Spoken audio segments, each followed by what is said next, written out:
2025년 새해를 시작하면서 우리 성도님들은 어떤 소망을 가지고 계시나요? 우리는 새해를 시작할 때 항상 어떤 소망을 품게 됩니다. 진학을 앞두고 있는 우리 자녀들은 학교에 잘 적응하고 좋은 선생님, 좋은 친구들 만나는 소망을 가집니다. 졸업을 앞두고 있는 우리 자녀들은 꼭 필요한 자격증을 따서 이번에 좋은 직장에 취업하고 싶은 소망을 가지게 됩니다. 결혼을 해서 행복한 가정을 꾸미고 싶은 소망, 올해는 꼭 집장만을 하고 싶은 소망, 어려운 경기이지만 그래도 올해는 장사가 조금 더 잘 됐으면 하는 소망을 가지게 됩니다. 지역 중고거래 플랫폼인 당근에서 작년 말부터 올해 초까지 당근 게시판을 통해 2025년 당신의 소망은 무엇입니까? 라는 설문을 했습니다. 결과가 1위가 무엇이냐? 45.5%가 건강에 대한 소망이었습니다. 조금 더 건강했으면 좋겠습니다. 그런데 2위가 그 뒤어서 나온 것이 평온한 일상과 행복이라는 답변이었습니다. 평온한 일상과 행복. 작년 말부터 시작된 비상계엄과 탄핵, 그리고 연이어 발생하고 있는 비행기 사고 등으로 인해서 혼란에 빠진 나라가 하루라도 좀 빨리 좀 일상이 좀 평안해지고 다시 좀 행복해졌으면 좋겠다라고 하는 국민들의 소망이 담겨 있는 결과였던 것 같습니다. 그런데 이처럼 사람들마다 상황마다 소망이 다 다를 수밖에 없는데, 그런데 새해 소망이 올해도 안 바뀌는 분들이 계십니다. 우리는 매년 이렇게 소망이 달라지는데 수십 년째 새해 소망이 똑같은 분들, 작년에도 올해에도 내년에도 늘 똑같은 소망을 가지고 계신 분이 있습니다. 누굴까요? 바로 부모님들입니다. 우리 부모님들의 소망은 하나밖에 없습니다. 지난 연말 2025년 기도 제목을 써내신 그 기도 제목을 제가 하나하나 넘기면서 읽어봤더니 부모님들의 기도 제목은 다 똑같더라고요. 물론 글의 표현과 문장은 조금씩 다 다릅니다. 하지만 기도의 본질적 내용은 다 똑같았습니다. 자녀들 잘 되게 해주세요. 자녀들 학교에 들어가서 적응 잘하게 해주세요. 자녀들 좋은 선생님, 좋은 친구들 만나게 해주세요. 자녀들 좋은 학교에 들어가게 해주세요. 자녀들 원하는 꿈 이루게 해주세요. 자녀들 믿음 안에서 잘 살아가게 해주세요. 자녀들 결혼, 자녀들 승진, 자녀들 건강, 자녀들 사업. 그런데 이 기도의 제목이 내년에는 바뀔 것 같나요? 내년에도 똑같습니다. 이처럼 부모님들의 소망은 항상 똑같습니다. 이번 구정명절 충주에 참 많은 눈이 내렸습니다. 거의 20cm 이상의 눈이 내린 것 같습니다. 저는 구정 당일 전날인 화요일에 본가에 내려갔는데 주차장에서 차를 빼는 데만 1시간이 넘게 걸렸습니다. 눈이 너무 많이 와서 차 위에 쌓인 눈, 차 앞뒤에 쌓인 눈을 치우고 빠져나가려고 하는데 또 앞에 가던 차가 미끄러움에 제대로 빠져나가지 못해서 그 차가 빠지는 데까지 기다리고, 또한 잘못 주차되어 있는 차종으로 인해서 다른 차가 접촉사고 날 뻔해서 그 차가 또 빠진다고 또 기다리고, 결국 주차장에서 벗어나는 데만 1시간이 넘게 시간이 소요가 됐습니다. 그러다 보니 집에서 기다리고 계실 어머니가 생각이 나서 전화를 안 드릴 수가 없었습니다. 그래서 어머니에게 조금 늦어질 것 같아요 라고 제가 미리 전화를 드렸습니다. 그랬더니 저희 어머니 저에게 뭐라고 하셨을까요? 오지 마라. 길 미끄럽다. 오지 마라. 안 와도 된다. 위험하니까 안 와도 된다. 부모는 자식이 안 보고 싶을까요? 그럼에도 자식 잘 되기 바라는 마음, 자식만 잘 되기 바라는 부모들의 마음, 내가 좀 참으면 되지, 내가 좀 견디면 되지, 내가 좀 불편하면 되지, 안 와도 된다, 안 해도 된다, 없어도 된다, 늘 그 이야기만 하십니다. 이처럼 우리 부모님의 소망은 하나밖에 없습니다. 자식들 잘 되는 것. 그렇다면 우리 하나님의 소망은 무엇일까요? 우리를 창조하시고 우리를 지으신 우리 아버지 되신 하나님의 소망은 무엇일까? 2절의 말씀을 한번 같이 읽어보겠습니다. 2절입니다. 이에 그들이 동방으로 옮기다가 신할 평지를 만나 거기 거류하며. 아멘. 오늘 본문은 우리가 너무나 잘 알고 있는 바벨탑 사건입니다. 인간이 하나님만큼 높아지기 위해서 높게 탑을 쌓아가다가 결국 하나였던 언어가 혼잡게 되어서 뿔뿔이 흩어질 수밖에 없었던 바벨탑 사건을 우리에게 말씀하고 있습니다.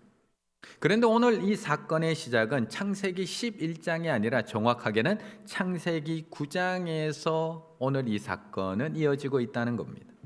하나님께서 이 세상을 물로 심판하신 노아 홍수의 사건 후부터 쭉 이어져서 온 사건이 바로 오늘의 사건입니다. 지난주에 말씀드렸듯이 노아의 홍수는 심판이 아니라 구원의 사건입니다. 하나님께서 이 세상을 싹 진멸하고 죽이려고 하시는 심판이 목적이 아니라 어떻게 해서든지 생명을 보존하고 살려내서 이 세상을 구원코자 하시는 그 하나님의 놀라운 새 창조의 사건이 바로 이 노아 홍수의 사건이라는 겁니다. 그래서 하나님께서는 오늘 이 방주에서 나온 노아가 하나님 앞에 제단을 쌓고 번제를 드린 이후에 노아에게 이렇게 명령을 하십니다. 9장 1절 하나님이 노아와 그 아들들에게 복을 주시며 그들에게 이르시되 생육하고 번성하여 땅에 충만하라. 어디서 많이 본 것 같은 말씀입니다. 어디서 조금 익숙한, 너무나 익숙하게 들려지는 말씀입니다. 하나님이 아담을 만드시고 창세기 1장 28절에 하셨던 명령, 하나님이 그들에게 복을 주시며 똑같습니다. 하나님이 노아와 그 아들들에게 복을 주시며 하나님이 그들에게 복을 주시며 하나님이 그들에게 이르시되 생육하고 번성하여 땅에 충만하라. 이처럼 노아 홍수 사건은 재창조의 사건입니다. 생각과 계획까지도 다 악해져 버린 이 세상을 깨끗하게 정화하고 모든 것을 새롭게 시작하시는 하나님의 새 출발 사건이었다는 겁니다. 그래서 창조 때 아담에게 하셨던 그 명령을 똑같이 노아에게도 하고 계시는 겁니다. 내가 만들어 놓은 이 땅에서 생육하고 번성하라는 겁니다. 내가 너에게 만들어주신 이 땅 안에서 충만하라는 겁니다. 더 이상 너희를 물로 심판하지 않을 거니까 불안해하지 말고 온 땅에 퍼져서 하나님께서 허락해 주신 이 모든 것들을 마음껏 누리며 감사하며 찬양하며 그 하나님을 전하며 충만하게 살아가라는 겁니다.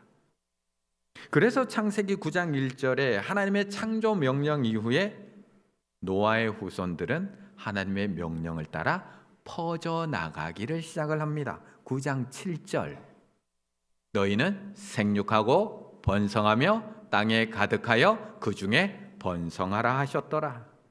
그렇게 해서 생육하고 번성해 가기 시작합니다. 땅에 흩어져 나가기 시작합니다. 9장 19절 노아의 세 아들로부터 사람들이 온 땅에 퍼지니라. 이렇게 해서 퍼져나가는 겁니다. 그래서 이어지는 창세기 10장부터가 노아의 세 아들의 후손들이 어떻게 이 온 땅에 퍼져나갔는지를 보여주는 족보 이야기가 10장 1절부터 등장을 하는 겁니다. 노아의 아들 셈과 함과 야벳의 족보는 이러하니라. 홍수 후에 그들이 아들들을 낳았으니. 그리고 그 자손들을 통해서 생육하고 번성하여 땅에 충만해져 가는 것을 우리에게 보여주고 계십니다. 먼저 야벳의 자손을 10장에서 보여줍니다. 10장 2절부터 5절까지는 야벳의 아들들은 누구요? 이들로부터 여러 나라 백성으로 나뉘어서 각기 언어 종족 나라대로 바닷가의 땅에 머물렀더라. 6절부터 20절까지는 함의 아들은 누구요? 이들은 함의 자손이라 각기 족속 언어 지방과 나라대로였더라. 21절부터는 셈의 후손들 셈은 에벨의 온 자손의 조상이요 이들은 셈의 자손이니 그 족속과 언어와 지방과 나라대로였더라.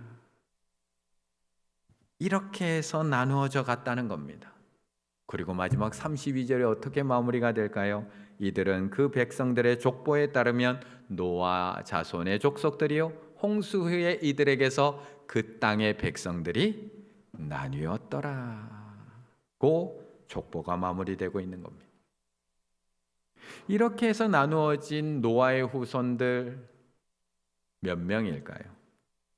창세기 10장에 기록된 야벳, 함, 셈을 통해서 이 땅에 퍼져나간 그 자손들의 숫자는 몇 명이나 기록되어 있을까? 우리는 그냥 읽지만 꼭 이걸 또 헤아려 보는 사람들이 있습니다. 꼭 헤아려 보는 학자들이 있습니다. 막내 야베덱에서부터 족보가 시작됩니다. 이유가 있습니다. 뒤에 나올 셈의 족보가 중요하기 때문입니다. 강조점은 대개 처음이나 끝에 등장하기 마련입니다. 야벳의 후손으로 14명의 이름이 기록되어 있습니다. 함의 후손은 30명, 셈의 후손은 24명, 모두 몇 명이라고요? 70명. 숫자 맞추느라 빠뜨린 이름도 있을 겁니다. 70에 맞췄다는 겁니다. 나중에 창세기 후반부를 읽어보시면 야곱의 자손이 애굽에 들어갈 때 몇 명이 들어갈까? 그때도 70명. 창세기 46장 26, 27절 야곱의 집 사람으로 애굽에 이른 자가 모두 70명이었더라. 야곱의 아들들은 12명입니다. 그러나 애굽에 들어가는 후손의 수는 12에서 70명으로 늘어났습니다. 이는 애굽에 들어가서 이 70명이 세상으로 퍼져나가서 인류를 구원하기 위한 그 첫 발걸음을 떼고 있는 것을 70명을 통해서 우리에게 보여주고 있는 겁니다. 예수님의 제자는 몇 명이었나요? 12명. 그런데 예수님께서 이스라엘 전역으로 제자들을 파송하실 때의 숫자는 달라집니다. 누가복음 10장 1절 그 후에 주께서 따로 몇 명을 세우사? 70인을 세우사 친히 가시려는 각 동네와 각 지역으로 둘씩 앞서 보내시며 이처럼 성경에서의 이 70이라는 숫자는 단순한 숫자가 아니라 세계 열방 열국들을 상징합니다. 70은 하나님의 은혜 안에서 생육하고 번성하여 땅에 충만해져가는 노아의 자손들을 의미하고 70은 애굽을 통해서 큰 민족을 이루고 세계 열방에 나가서 하나님을 증거할 야곱의 후손들을 의미하며 70은 세계 열방을 구원하기 위해서 내어보내시는 하나님의 제자들을 의미하는 숫자라는 겁니다. 그런데 이렇게 생육하고 번성하여 땅에 충만해져가는 하나님의 뜻을, 하나님의 명령을 거부하고 반역하는 사람들이 오늘 본문에 등장하고 있는 겁니다. 4절의 말씀을 같이 읽어보겠습니다. 4절입니다. 또 말하되 자 성읍과 탑을 건설하여 그 탑 꼭대기를 하늘에 닿게 하여 우리 이름을 내고 온 지면에 흩어짐을 면하자 하였더니 아멘. 분명히 하나님의 뜻은 하나님의 자녀들이 생육하고 번성해서 땅에 충만한 겁니다. 아담을 통해서도 우리에게 말씀하셨고 물로 땅을 심판하신 후에 다시 한번 노아를 통해서도 우리에게 명령하셨습니다. 그래서 노아의 후손들은 계속해서 번성하며 땅에 충만해져가며 흩어졌습니다. 각기 족속 지방 나라로 퍼져가면서 나라를 만들기 시작을 했습니다. 노아의 후손들이 그런데 어딘가에서 멈춰서기 시작을 합니다. 그렇게 퍼져나가다가 2절 이에 그들이 동방으로 옮기다가 시날 평지를 만나 거기 거류하다 야샤브 거하다 남아있다 거주하다 더 이상 흩어지지 않고 계속해서 정착하다. 그리고 그곳에서 놀라운 문명과 기술의 발전도 경험합니다. 지금까지는 그냥 돌을 가져다가 깎아서 집을 짓고 성을 쌓았는데 드디어 벽돌을 찍어낼 수 있을 만큼 문명이 발달합니다. 거기다가 벽돌과 벽돌을 단단히 이을 수 있는 역청, 아스팔트까지 만들어내는 기술과 문명을 개발하게 됩니다. 그러니 사람들이 더 이상 흩어지기 싫습니다. 분명 하나님께서는 생육하고 번성해서 땅에 충만하라고 말씀하셨지만 이제는 더 이상 세상에 흩어지고 싶지 않습니다. 4절 또 말하되 자 성읍과 탑 도시를 건설해서 그 탑 꼭대기를 하늘에 닿게 하여 우리 이름을 내고 온 지면에 흩어짐을 면하자 하였더니 분명 하나님께서는 생육하고 번성해서 세상에 널리 퍼져나가 땅을 충만하게 하라고 말씀하셨는데 왜 사람들은 이 시날 평지를 만나 거기서 멈춰서게 된 것일까요?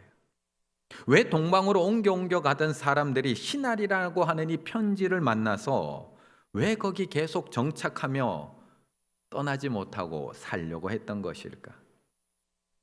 그런데 그들이 멈춰선 이 신할 평지, 바로 이것은 세상의 첫 용사였던 리므롯의 나라였다라고 성경에서는 말씀해주고 있습니다. 10장 8절, 9절, 10절에 보면 구스가 또 니므롯을 낳았으니 그는 세상의 첫 용사라. 그가 여호와 앞에 용감한 사냥꾼이 되었으므로 속담에 이르기를 아문은 여호와 앞에 니므롯과 같이 용감한 사냥꾼이로다 하더라. 그의 나라는 시날 땅에 바벨과 에렉과 악각과 갈레에서 시작되었으며, 천용사 니므롯의 나라, 용감한 사냥꾼 니므롯의 나라. 그냥 읽기에는 참 괜찮아 보이는 수식어 천용사, 용감한 사냥꾼. 그런데 그 이름의 정확한 뜻은 니므롯, 우리가 반역하리라, 반역하자, 우리가 일어나자 라는 뜻의 이름입니다. 그러니 그의 나라 신할 땅에 이르러 사람들은 하나님의 뜻에 반대하기 시작을 합니다. 하나님의 뜻과 명령에 거부하기 시작을 합니다. 우리가 왜 하나님의 뜻대로 계속 흩어져야 됩니까? 우리가 이렇게 모여서 살면 하나님 없이도 우리가 훨씬 더 강한 나라가 될 수 있고 훨씬 더 많은 것을 발전하고 이룰 수가 있는데, 왜 하나님의 뜻에 따라 세상 가운데 하나님의 이름을 드높이며 흩어져야 됩니까? 내 이름을 높이는 것도 아닌데. 더 이상 하나님의 뜻을 따를 수가 없습니다. 도시를 건설합시다. 성읍과 탑을 건설합시다. 흩어지지 말고 우리 뭉쳐서 더 큰 힘을 가집시다. 우리가 하나님과 같이 되어서 더 이상 하나님의 뜻대로 하지 말고 우리 뜻대로 살고, 하나님의 이름이 아니라 우리 이름 내고 삽시다. 우리 이름. 4절 또 말하되 자 성읍과 탑을 건설하여 그 탑 꼭대기를 하늘에 닿게 하여 우리가 하나님같이 되고 하나님 이름 말고 내 이름을 내고 온 지면에 흩어짐을 면하자 하였더니, 그것이 바로 바벨탑이었고, 이곳 시날 평지에서 또 한 번의 반역 사건이 일어나고 있는 겁니다. 우리가 예전에 자주 들었던 말이 있습니다. 뭉치면 살고 흩어지면 죽는다. 단생산사라고 하는 장자의 말입니다. 우리나라가 어려울 때면 늘 외쳤던 말이기도 합니다. 1597년 명량해전을 앞둔 이순신은 13척의 배로 왜군 133척을 상대했어야 됐습니다. 이 불리한 상황 속에서 전의를 상실한 장병들에게 이렇게 외쳤던 겁니다. 뭉치면 살고 흩어지면 죽는다. 그래서 또 승리합니다.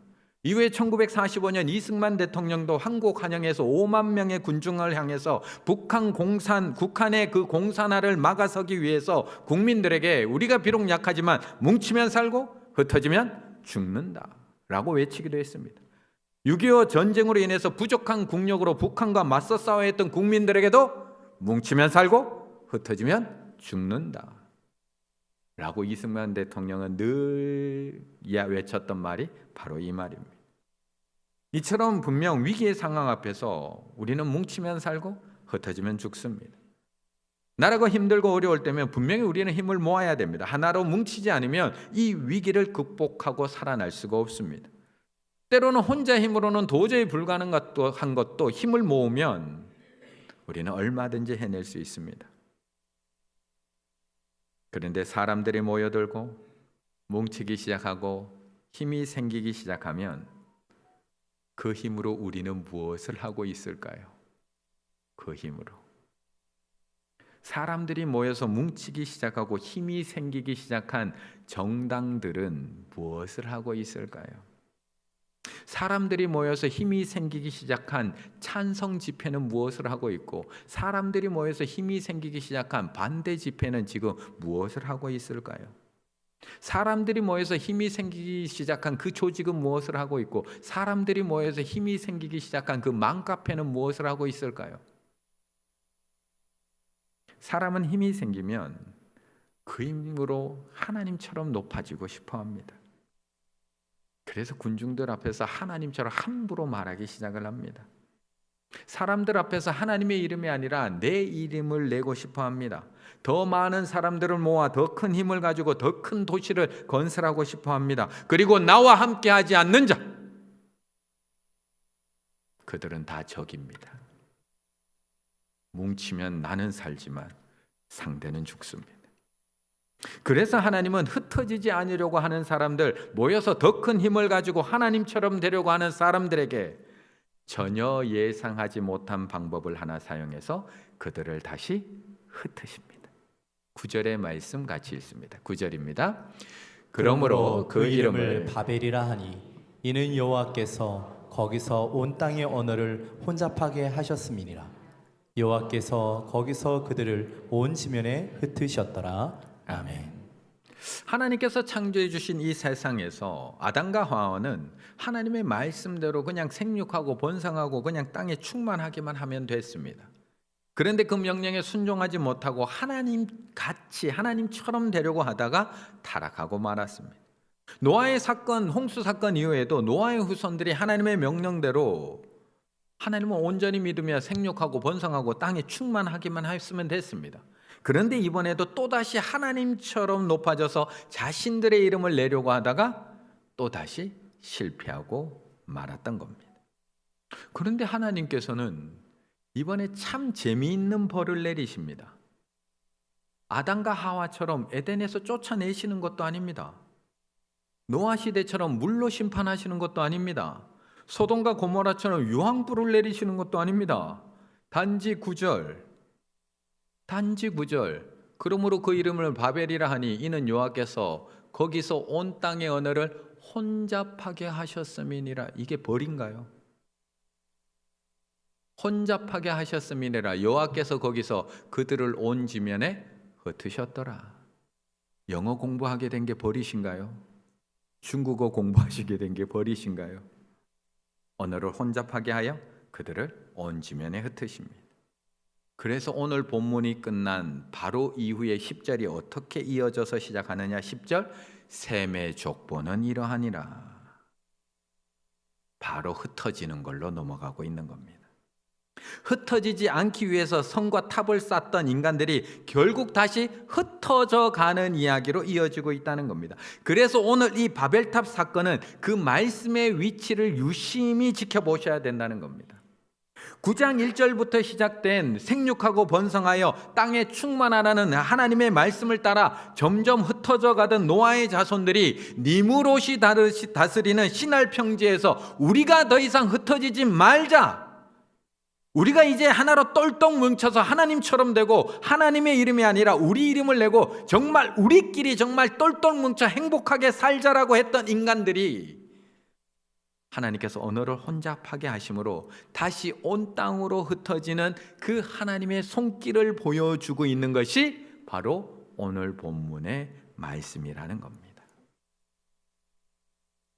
그렇다면 이 이야기, 이 흩어지는 이야기가 어디로 이어지게 될까요?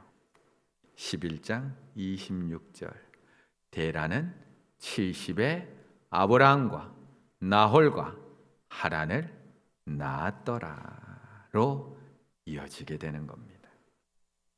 갈대아인 우르를 떠나 가나안 땅으로 향해 가는 아브라함 이야기, 떠나기 싫은 본토 친척 아브의 집을 떠나 하나님이 지시한 땅으로 가야 될 아브라함의 이야기, 하란에 거류하고 싶었지만 머물고 살고 싶었지만 하나님이 지시한 땅으로 떠날 수밖에 없었던 아브라함의 이야기로 오늘 족보의 이야기는 이어지는 겁니다. 결국 이 족보는 아브라함에게 초점이 맞추어져 있음을 알게 됩니다. 하나님께서 장차 다윗의 후손 예수 그리스도를 통해 인류를 구원하실 한 장소를 이 역사를 통해 준비하고 계십니다. 바로 마가의 다락방입니다. 예수 그리스도의 십자가를 통해 구원받은 백성들이 이곳에서 성령으로 다시 하나가 되고 다시 언어가 하나 되는 새 방언을 받게 됩니다. 하나님은 인간이 사망 권세로부터 풀려날 놀라운 은혜와 계획을 가지고 계시며 영생의 족보를 만들어가고 계시는 겁니다. 어지러운 세상 속에 한 줄기 빛처럼 아브라함을 통해 영생의 족보를 만들어 가시는 그 하나님을 오늘 본문을 통해 바라볼 수 있어야 됩니다. 뭉치면 삽니다. 그런데 우리만 삽니다. 세상 모든 민족들은 죽을 수밖에 없습니다. 그래서 창세기 9장에서부터 이어진 노아의 족보와 바벨탑 사건의 핵심은 흩으심입니다. 흩으심. 하나님이 온 땅을 구원하기 위해 하나님의 자손들을 온 땅에 충만케 하시는 모습을 우리에게 보여주고 있는 겁니다. 그래서 바벨탑 사건 이후에 셈의 후손인 아브라함이 본토 친척 아비의 집을 떠나 하나님께서 지시할 땅으로 나아갈 수밖에 없었던 겁니다. 이제 구약을 넘어 신약으로 들어가게 되면 사도행전 2장에 성령 안에서 예수 그리스도를 구주로 믿는 이 사람들이 언어가 다시 하나가 되는 놀라운 사건, 앞의 책에서도 언급된 마가의 다락방 사건이 나오고 있습니다. 그곳에 모인 120명의 사도와 성도들이 성령 안에서 하나가 되고 새 방언을 말하기 시작을 합니다. 15개에서 모인 나라와 민족들에서 모인 경건한 유대인들이 그들이 말하는 말들이 다 자기의 말인 것을 듣고 깜짝 놀라게 됩니다. 이렇게 다시 언어가 하나 되는 놀라운 역사가 사도행전 2장에서 일어납니다. 그런데 하나님께서는 그렇게 모여서 성령의 임재를 경험하고 권능을 받은 제자들을 그곳에 그냥 머무르게 하지 않으십니다. 거리로 달려나가게 만드시고 자신의 가족과 주변에 사랑하는 사람들에게 복음을 들고 달려나가게 만드시고, 그리고 사도행전 8장 1절 그들을 모든 땅으로 흩으십니다.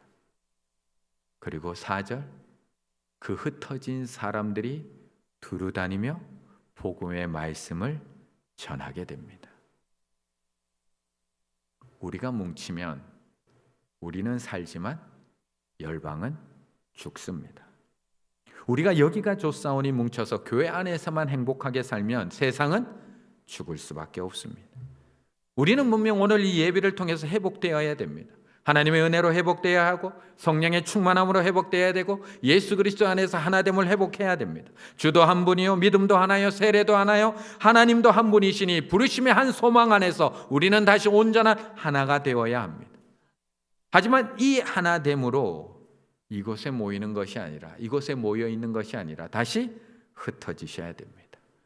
온 땅에 충만하셔야 됩니다. 나를 보내시고 나에게 허락하신 그곳으로 다시 달려가셔야 됩니다.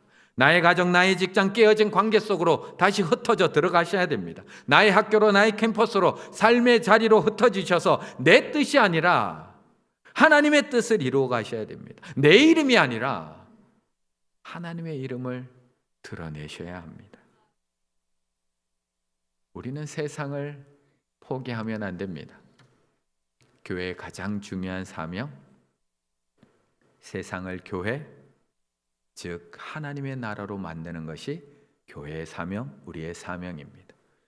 교회가 좋다고 교회 초막셋을 짓고 그렇게 살아가는 것 영적 소꿉장난하는 것에 불과합니다. 세상으로 내려가 귀신 들린 아이에게 귀신을 쫓아내는 사역을 감당해야 합니다. 우리가 뭉치면 저 아이는 죽습니다. 사도행전에 보면 초대교인들이 오순절에 성령 충만함을 받은 후 핍박을 받아 사방으로 흩어지는 모습을 볼 수 있습니다. 사탄은 저들을 흩어지게 해서 그 세력을 약화시키려고 하였지만 그와 같은 사탄의 의도는 빗나가고 말았습니다. 이미 성령으로 충만함을 받은 초대교회 교회들은 흩어져서도 조금도 기죽지 않았습니다. 저들은 가는 곳마다, 가는 가정마다, 가는 직장마다, 가는 학교마다, 가는 모임마다 그곳에다가 하나님의 교회를 세웠습니다. 오늘도 하나님 안에서 회복되셨습니까? 오늘도 이 예배 가운데 몸도 마음도 회복이 되셨습니까?